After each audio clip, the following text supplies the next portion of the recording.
अस्सलाम वालेकुम प्यारे बच्चों। तो आज का जो हमारा टॉपिक है part 3 of basic metallurgical operations. तो वो है, हमने पिछले 2 लेक्चरों में क्या कर लिया था। एक में हमने कंसंट्रेशन ऑफ ओर कर ली थी, दूसरे लेक्चर में हमने extraction of metal from metal ore पढ़ लिया था। अब आते हैं हमारी जो आपके पास मेटल आ जाते हैं तो उनकी प्योरिफिकेशन होती है, क्योंकि उनमें अभी भी कुछ इम्प्योरिटीज़ बाकी होती हैं। तो वो जो है 100% तो हो नहीं सकता, लेकिन हम कोशिश करते हैं 99.9% तक हमें प्योर मेटल मिल जाए। तो उसके लिए हम मुख्तलिफ प्रोसेसेस करते हैं। जो आपकी टेक्स्ट बुक में प्रोसेस दिया गया है वो है इलेक्ट्रो रिफाइनिंग, यानी थर्ड हमारा क्या हो जाएगा step, electro refining.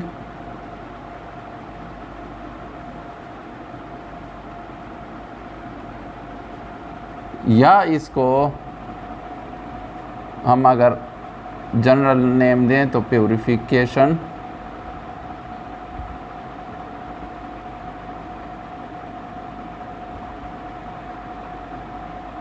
Of metal. ठीक है।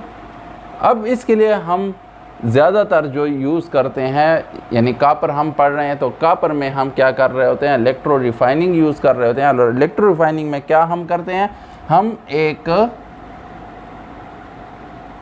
कंटेनर या आप अगर हम इंडस्ट्रियल लेवल पर कर रहे हैं तो वहाँ पर बड़े बड़े तालाब बने हुए होते हैं, जिनमें हम क्या डाल देते हैं,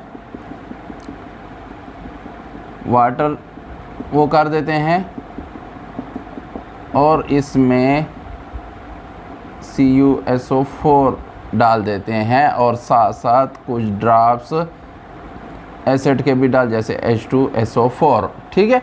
और फिर इसमें हम एक जो आपकी पेवर कापर आपके पास पहले से मौजूद होगी, वो उसकी आप पतली सी सलाख ले लें या शीट ले लेते हैं। ठीक है।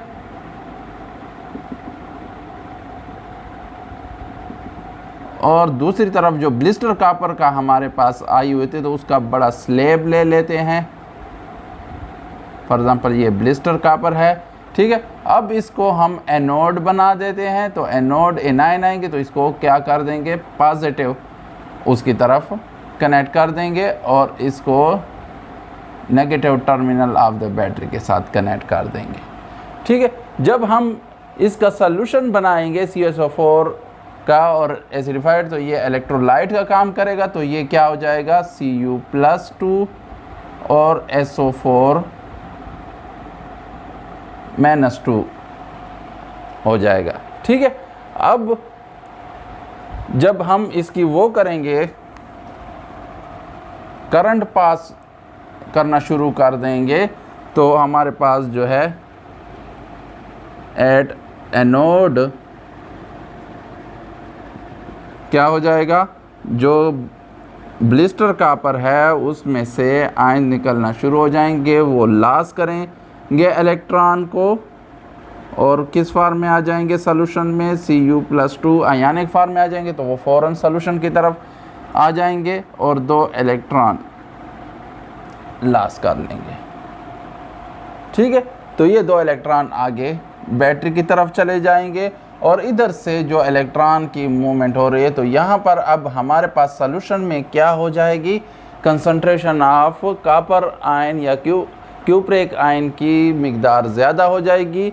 तो इसको मेंटेन करने के लिए क्या होता है, ऑटोमेटिकली ये जो यहाँ पर क्यूप्रस आयन प्रेजेंट होंगे सॉल्यूशन में, वो क्या होना शुरू हो जाएंगे, इसकी तरफ मोशन उनकी शुरू हो जाएगी कैथोड की तरफ। तो कैथोड पर आकर क्या कर लेंगे, ये इलेक्ट्रॉन एक्सेप्ट करेंगे। तो हम एट कैथोड जो हमारे पास रिएक्शन होता है, ठीक है, कैथोड +2 आयन्स आएंगे, क्यूप्रस आयन आएंगे, और वो 2 इलेक्ट्रॉन कैथोड से एक्सेप्ट करके कैथोड पर क्या हो जाएंगे, सॉलिड फॉर्म में डिपॉजिट हो जाएंगे, यानी ज़ीरो वैलेंसी और सॉलिड स्टेट में ये कन्वर्ट हो जाएंगे। ये एक्वस स्टेट में आ जाएंगे और ये सॉलिड स्टेट में आ जाएंगे। अब ये प्रोसेस चलता रहेगा तो ये क्या हो रहा होगा, जो ब्लिस्टर कॉपर का स्लेब है तो ये कंज्यूम्ड हो रहा होगा और ये थिन से थिनर होता जाएगा और जो इम्प्योरिटीज़ होंगी वो यहाँ पर सेटल डाउन होना शुरू हो जाएंगी।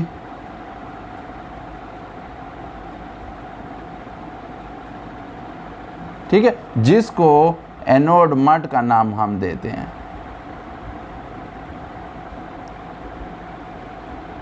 ठीक है, ये आपका हो गया एनोड और एनोड से जो इम्प्योरिटीज़ नीचे सेटल डाउन हो रही होंगी तो उसको एनोड मड का नाम देंगे और ये हो जाएगा कैथोड, जो पेवर कॉपर की सलाख पर मुश्तमिल होगा या शीट पर मुश्तमिल होगा।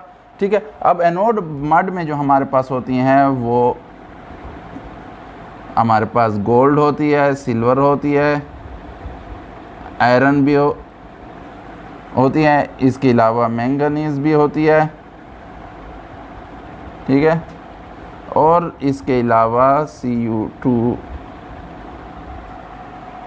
भी हमारे पास कुछ होती है। तो ये नीचे बैठ जाएंगे एनोड मड और आपके पास जब ये सलाख क्या होगी, ग्रोथ करना शुरू होगी, जैसे टाइम कंज्यूम होता जाएगा, करंट यूज़ करेंगे तो आपके पास ये बड़ी आ जाएगी और ये जो आपके पास आएगी ये वाली, ये क्या होगी, 99.9% प्योर होगी।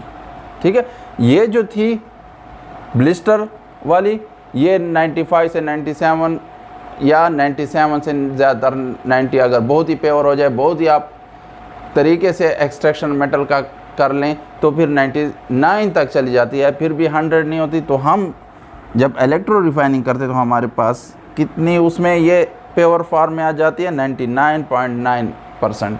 और फिर इसको आगे हम इसके यूज़ करते हैं, इन प्योर फॉर्म में भी इस मेटल को यूज़ करते हैं मुख्तलिफ़ वायर्स बनाने में, इनके एलाई भी हम बनाते हैं मुख्तलिफ़ और मेटल्स के साथ और नॉन मेटल के साथ भी बनाते हैं, ताकि जो करोजन की रेजिस्टेंस है वो और मज़ीद बेहतर हो जाए, मज़ीद इसमें स्ट्रेंथ आ जाए। तो आगे हम इसको फिर अपने ऑब्जेक्ट्स, यूज़फुल ऑब्जेक्ट बनाते हैं प्योर से या इसके एलाई से। तो ये हो गई हमारी जो बेसिक मेटलर्जिकल ऑपरेशंस का टॉपिक था, वो 3 स्टेप में कंप्लीट हो जाता है और आखिर में आपके पास बिल्कुल प्योर मेटल आ जाता है तीनों स्टेप के एंड में। तो उसको आगे हम ऑब्जेक्ट्स बनाने में या एलाई करके फिर ऑब्जेक्ट्स बनाते हैं मुख्तलिफ यूज़फुल, तो यूज़ करते हैं। तो ये हमारा आज का टॉपिक ख़त्म हो गया। इंशाल्लाह नेक्स्ट टॉपिक में मिलेंगे। अगर कोई कन्फ्यूज़न हो प्यारे बच्चों तो आप कमेंट बॉक्स में पूछ सकते हैं। इसके अलावा आप फेसबुक पेज का लिंक भी दिया गया है डिस्क्रिप्शन में, तो उस पर भी आप रब्ता कर सकते हैं। Thank you very much for watching the video. खुदा हाफिज़।